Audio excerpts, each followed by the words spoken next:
My name's Tim Palmer. I'm a Royal Society research professor in the Department of Physics at the University of Oxford, and I'm also an ECMWF fellow, having worked here for many years as section and division head and developed the Ensemble Prediction system and seasonal forecast prediction systems whilst I was here at ECMWF. My group are now working very actively with people at ECMWF, I would say in three broad areas. One is this issue about how to represent model uncertainty, and in particular these so-called stochastic, what are called stochastic parametrization schemes. So this is where you deliberately introduce some randomness into the equations to represent a type of uncertainty. So that's an area where we're working, and we're expanding from the atmosphere into the oceans and the land surface and all that business. So that's a very active area of collaboration. A second one is an area we call imprecise modeling. So historically, computer models have been based on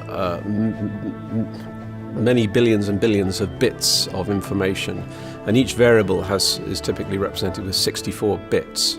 So when you have billions of variables, you have potentially hundreds of billions of bits.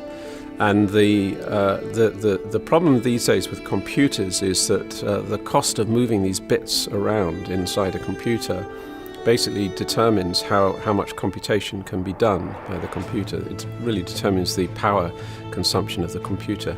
So we've begun a program to really try to understand how many of these bits are really crucially important and which ones are kind of superfluous and unimportant. Because if we can prune away the unimportant bits, binary digits, bits, then we can radically improve the efficiency of the models. And that means we can use existing and next generation computers to really improve the resolution of the models, for example, without needing kind of massive increases in computer power.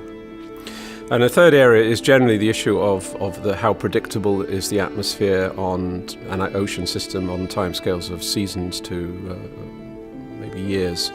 There are particular types of patterns, large-scale patterns in the atmosphere, which are very important for predicting correctly if we're going to do reliable seasonal forecasts.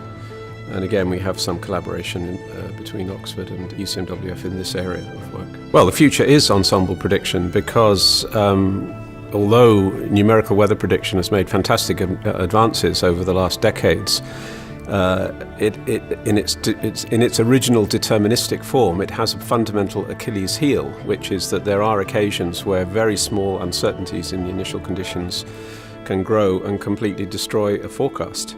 And unfortunately, the public only tend to remember the bad forecasts that are made. So ensemble prediction is a way, if you like, of mitigating this problem by running multiple forecasts every day.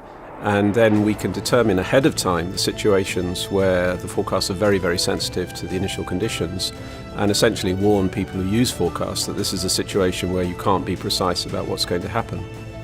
And the key point is that this doesn't happen every day, it only happens occasionally. It's kind of intermittent. So the future is ensemble forecasting, but what we now have to do is improve the models, increase the resolution of the models. In a sense, we also need to increase ensemble size. There are still issues to do with understanding how to quantify the uncertainty in the model equations in particular.